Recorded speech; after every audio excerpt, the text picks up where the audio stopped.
का तरीका होता है वो बदल जाता है।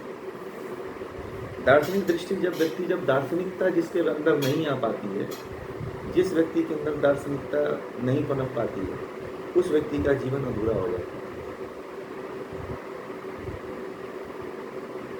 उस व्यक्ति का जीवन जो है एक सामान्य आदमी का जीवन हो जाता है। फिर वह न परमात्मा से कनेक्ट हो पाता है, न स्वयं से कनेक्ट हो पाता है, ना ही वो जीवन में कुछ नई उन्नति कर पाता है। इसलिए ये सभी को ध्यान रखना चाहिए कि किसी भी चीज़ को देखो आप, चाहे अच्छी हो चाहे बुरी हो, उसमें अब अपनी नज़रिया बदल दो आप, अपना जो है दृष्टि बदल दो, दार्शनिकता का भाव बदल दो। ठीक है? जैसे आप कभी बुरे चीज़ को भी देखो तो उसमें अच्छी चीज़ क्या है वो देखो। जैसे कीचड़ होता है ना, तो कीचड़ में कमल खिलता है, तो जो कमल होता है बस वही दिखाई देता है, नीचे का कीचड़ किसी को नहीं दिखाई देता है। ठीक है? उसी तरह से जैसे मथुरा है, मथुरा में कंस जैसा बहुत बड़ा राक्षस आतताई भी था, परंतु उसका नाम कहीं नहीं आता है। मथुरा किस नाम से, किसके नाम से जानी जाती है? कृष्ण के नाम से जानी जाती है। क्यों? क्योंकि नजरिया बदल गया, दृष्टि बदल गई। बल्कि वो अच्छी जगह नहीं थी मथुरा, परंतु आज मथुरा तीर्थ हो गई। ठीक है? लंका अच्छी जगह नहीं थी, परंतु लंका जो है लोगों के लिए वो भी तीर्थ हो गई है। तो जितनी चीजें हैं वो क्या होती है? नजरिया, बस आपकी दृष्टि बदल जाएगी। इसे कारण अच्छे गुण वाले के कारण, अच्छी दृष्टि के कारण। इसलिए जो है दृष्टि को बदलिए। कोई भी चीज को देखिए तो जिस तरह से पहले देखते थे वैसे मत देखिए। कभी भी देखिए तो गुण कर्म स्वभाव ये आपके अंदर देखने की दृष्टि होनी चाहिए। किसी को भी देखो तो उसके गुण कर्म स्वभाव को जरूर देखो,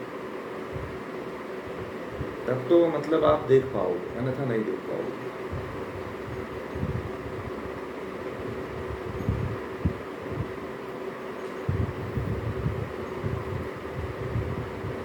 हाँ, अब आई बात, ज्ञान होना चाहिए।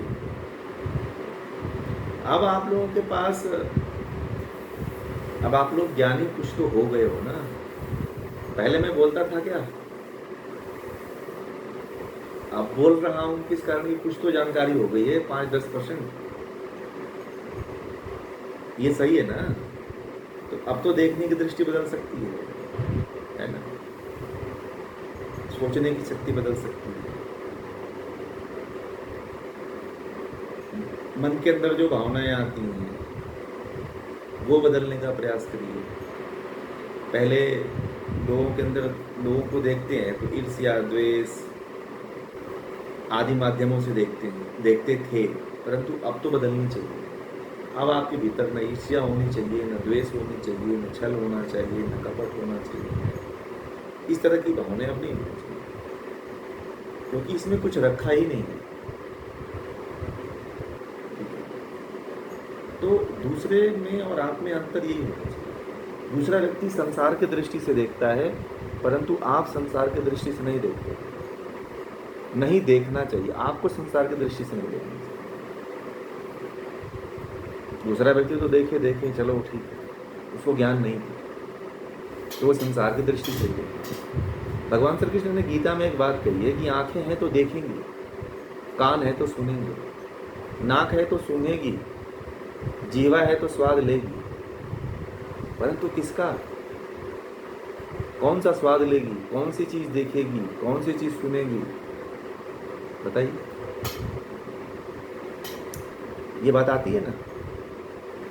विवेकपूर्ण देखना है, उसके गुण कर्म स्वभाव को देखना है। हमारे देश में सबसे बड़ी समस्या ये हो गई कि जब से हम मुगलों के और अन्य जो आताताई आए, यूनानियों के, और भी जो जितने हमारे देश में आक्रमण किए, उनके गुलाम होने के कारण जो है हम लोगों की ऐसी स्थिति हो गई। कि हम किसी के गुण कर्म स्वभाव को देखना भूल गए। किसी भी वस्तु में गुण कर्म स्वभाव को नहीं देखते हैं। एक भजन है, बहुत प्यारी भजन है,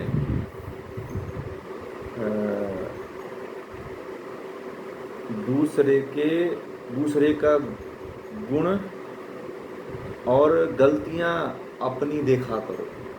ठीक है, कि दूसरे में गुण देखो और अपने अंदर गलतियां देखो कि तुम्हारे अंदर गलतियां कहाँ हैं। ठीक है, ये भाव अपने अंदर, क्योंकि अगर जब गलतियां देखना शुरू करोगे ना तो आपके भीतर का जो कांटा है, जो कंटक है, वो निकलना प्रारंभ हो जाएगा। नहीं तो जितना आप छिपाते चले जाओगे, जितना छिपाते चले जाओगे, तो वो गलतियां, कांटा आपके अंदर से निकलेगा। ये होगा। ठीक है, दार्शनिक दृष्टि बदल दीजिए। जो पहले दृष्टि थी उसको हटा दीजिए, वो कचरा है। जैसे मोबाइल में पुरानी चीज़ को आप लोग डिलीट कर देते हैं ना, वैसे ही जो पुरानी चीज़ें हैं उनको डिलीट करिए, नई चीज़ों को लाइए, पॉजिटिविटी को लाइए, अच्छी चीज़ों को देखने का प्रारंभ करिए। ये दार्शनिक दृष्टि है। उसमें चिंतन करिए, उस पर मनन करिए, उस पर थोड़ा ध्यान करिए, क्या सही है क्या गलत है, ऐसे देखने का प्रयास करिए। और एक बात ये भी इसमें ये भी आती है कि किसी दूसरे के द्वारा जो कह रहा है उसकी भी परख होनी चाहिए, क्या उसके पास ज्ञान है कि नहीं है, क्या वो उसके पास वो ज्ञान रखता है कि नहीं रखता है। सबकी बातें भी नहीं सुन करके आप अपनी दृष्टि को बदलो। आपकी दृष्टि ज्ञान वाली है तब तो बदल सकते हो, बिना ज्ञान वाली है तो उधर नहीं बदलनी। फालतू की चीज़ों पे नहीं अपनी दृष्टि बदलनी। गलत चीज़ को देख करके उसमें उसको अच्छा कहने का प्रयास मत करिए। जो गलत है तो गलत ही है। ठीक है ना, ये भी एक पॉइंट आप लोग नोट करते रहे। हाँ, न्याय दर्शन इसीलिए तो मैंने पढ़ाया था आप लोगों को। अब अगली बार जो है ना, अगला जो विषय पढ़ाने वाला हूँ वो पहले से ही है, वो है चाणक्य नीति। तो आप लोग और प्रखर हो जाओगे। हाँ, मनुस्मृति भी बात की है और चाणक्य